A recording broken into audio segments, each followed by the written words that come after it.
Have you ever wondered what is the biggest business communication mistake?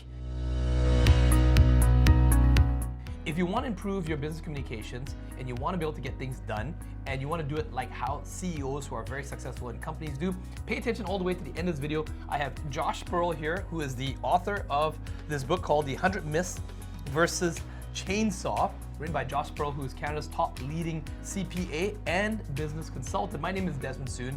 Now, Josh, in this book here, I'm actually, reading myth number 32. You said here that text and email are efficient back and forth communication. So this is the myth that entrepreneurs believe this.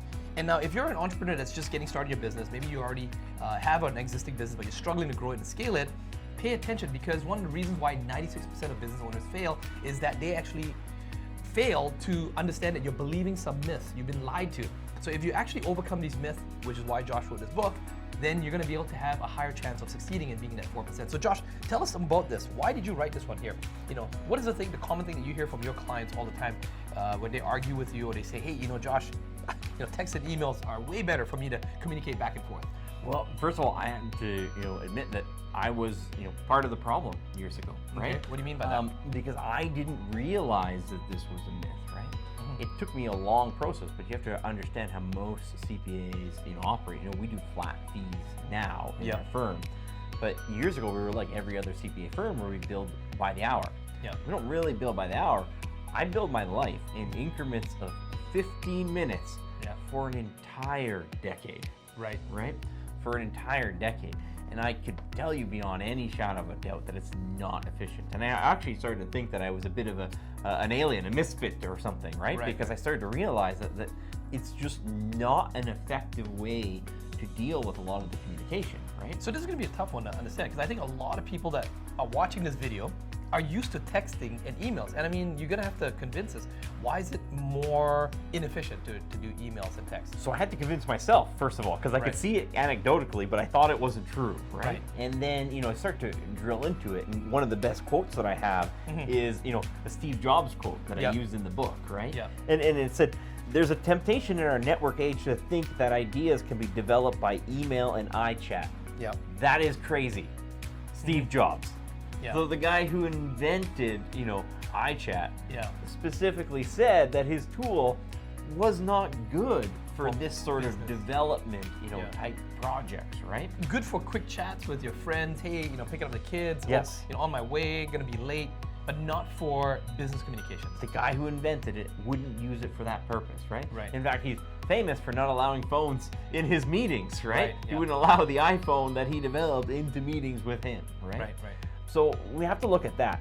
Then we go a little bit further into the science, right? And so psychologists have studied this, and Gary Keller talks about it in his book, The One Thing, One Thing, where it takes on average 23 minutes to reach your peak level of intellectual capacity once you've been distracted. Okay? So it's all about focus. We're talking about time management here. This entire play series here is about time management, how you can be more efficient. And Josh, we talked about it in the previous video about, it's the level playing. Everyone's got 168 hours, whether you're Jeff Bezos, Elon Musk, or just the brand new entrepreneur starting your business. So this playlist is dedicated to you being more efficient with your time and, finding things that's going to help you. So tell us about this thing about the one thing, and what did we find out? If you get distracted with text and email, why is that hurting your business? Because what happens in this communication drift is you're going to get part of the communication. Very rarely do you get a piece of written communication that's just like done, it's over, right? On any sort of collaborative issue, right?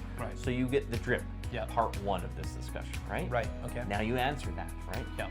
Maybe it's 5 minutes to answer, maybe it's 15 minutes, maybe it's 1 hour for another answer to come back. That's right.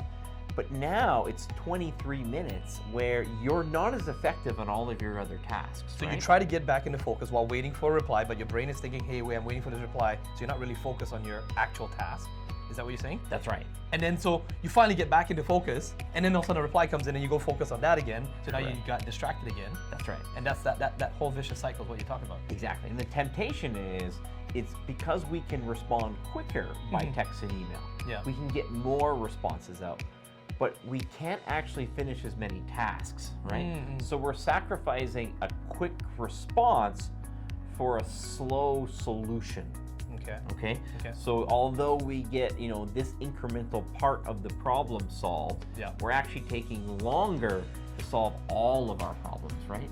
And in the business world, we effectively get paid to finish tasks. And solve problems, yeah. That's right. We don't get paid to start projects, you know, to think about making a delivery, to finish half a report, right? To cut half a lawn or paint half a house. Yeah. We get paid to finish the whole project, right? So when you add that up, although you might get a little bit of positive reinforcement with a quick response, eventually you will get negative outcomes because you're finishing tasks slower. You're always jumping from one to the next, and ultimately your productivity, scientifically, is going to fall off the map, right?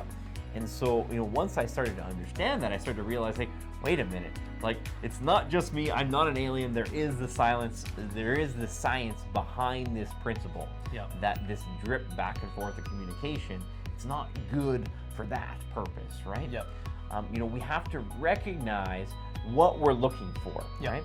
And so written advice, you know, written correspondence is very valuable to confirm something. Right, and by the way, disclaimer, I mean, you know, I know the lawyers out there, Josh, you actually wrote it in your book here, we're not telling people not to have written communication. That's right. But there's a very specific time to do it and to not get distracted, right? So time blocking in another video we did as well too, just check it out up there. Time blocking will also help. It's what, you know, successful people do. So continue. So you got to think about that discussion as a way to figure out the solution, right? You got to think about the back and forth involved, right? You know, business solving any problem, a lot of times there's, you know, different interests, different perspectives, different personalities, different experiences, right? There's a whole bunch of different input. And if you can gather that in a back and forth communication, I get your thoughts on it right away, and you get my thoughts on that right away. And then we can go back and forth very, very quickly to find, you know, a good solution, a better solution, right? And then we can use written correspondence to confirm what we talked about, just to make sure that there was no misunderstanding. So written communication is very good to confirm. It's poor to collaborate, especially considerably one-on-one. Threads and long stuff. So are you suggesting then, I mean, in this day and age as well too, with remote, people working remote, COVID, all that kind of stuff, or even in the office, go face-to-face or just pick up the phone? Is that what you're saying? I know it's not popular. Most people don't like that. The millennials or anyone that's used to texting, you know, just to pick up the phone. I mean, heck, I would even, you know, venture to, okay, instead of picking up the phone, what if I just shot a voice message? I think voice messages actually, I love them so much, but at the same time too, they are such a bane. Because then you have to press the voice message, you have to listen to it, it's a distraction, right, as well too. You even the person who left the voice message, they haven't even thought about it as clearly as the person who made the dripped email, right? Correct. I would say it's even worse. They tend to ramble on, because they haven't even put as much thought in it. They wanted to do it so quickly that it was so quickly they didn't even bother to write it down. They just wanted to do a voice message. So how much of that person's attention and focus were you getting when you got that, right? You definitely got a chunk of the issue, not the whole issue, right? And you hit the nail on the head when you talk about a generational gap, right? That we have a whole generation of millennials who were tricked into thinking that text and email are, you know, the be-all, end-all for any sort of, you know, communication. And it's actually one of the biggest communication mistakes, right? That, you know, people want to just communicate by text, email. I mean, now there's like Slack, WhatsApp, Signal, Telegram, all these different things, SMS, WeChat, you name it, Line, Kakao Talk, right? And we want to conduct business there, but nothing beats getting on a phone call, having a 10 or 5 minute conversation or face-to-face, and then follow up with confirmation with text, correct? 100%.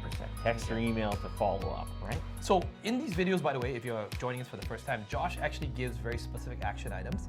So we don't just cover the myths and how to overcome those myths, but also what action items you can take. Now, if you want more follow-up information, perhaps we didn't cover enough information, you want us to expand on a topic, do comment in the comments below. If we find a great question, I mean, Josh and I respond to the questions ourselves personally, and if you do post a great question, we may actually feature you in a future video.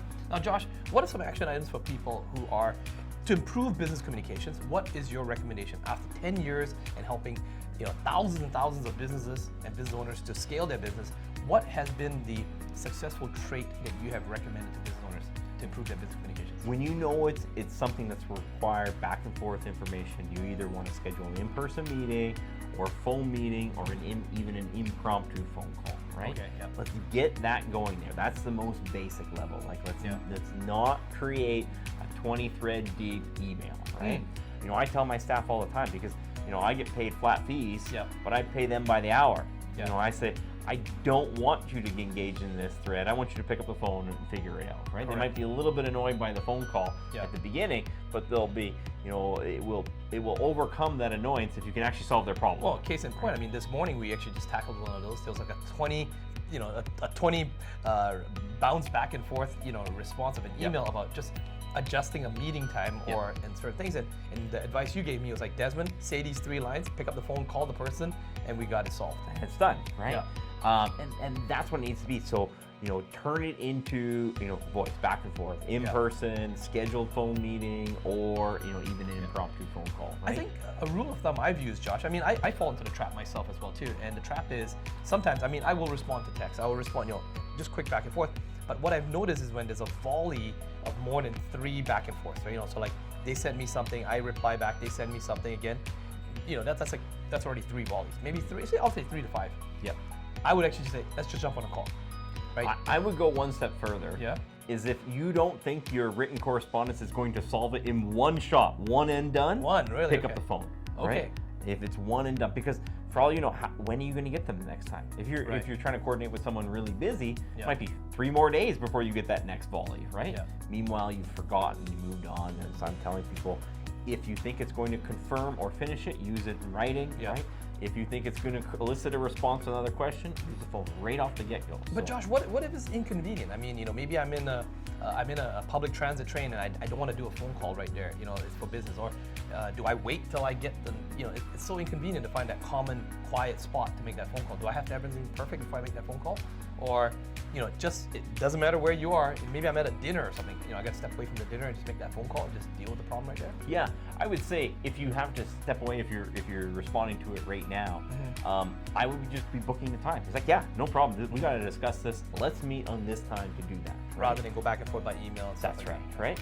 Immediately just pick up the phone and do it. You'll enjoy your dinner so much better. Yeah. Because if you got that written correspondence, you're kind of half trying to figure out what they wrote. You wrote a response. You're waiting for their response, right? Yeah. Whereas if you would have just picked up the phone and just say, hey, let's talk about it on this time, I guarantee you'll forget about it by the end of the dinner. You're just like, well, your brain has compartmentalized it because now you have a time to deal with this issue, right? Rather than being a thread, right? And so I would go even a step further, because the other mistake that people make in this process is they start down the path with the best of intentions. They book the meeting, they have the phone conversation, right? But then they end the meeting, it's like, well, we'll get into this and then I'll email you the results, right? Yeah. Like we just got right off the ladder, right? Right back into the... right back onto oncoming traffic, right? Rather than, you should assign, people have homework, maybe one party or 2 parties or more than 2 parties have homework, right? Yep. And then you have a specific time to come back and then meet on that, right? Right. Was the action item done? Right? That's right, right? And so that would be, it's not just getting it onto the right form of communication, it's keeping it onto the right form of communication, right? Do you get to the point where it's like, yep, we get it, we all know what needs to get done? Yeah. Then that one piece of correspondence and it's done, it's finished. That's the goal. Well, did you find that video helpful and insightful? Let us know in the comments below if you actually implement it, if you've implemented any of the strategies that we've actually covered in the other videos on the playlist. And by the way, if you want to pick up a copy of the book, we're also going to put a link in the description below. Do pick it up. Let us know if you got it. Maybe even write us a review. We'll select one of the top best reviews and maybe even feature you in a future video. So with that, we hope to see you in the next video.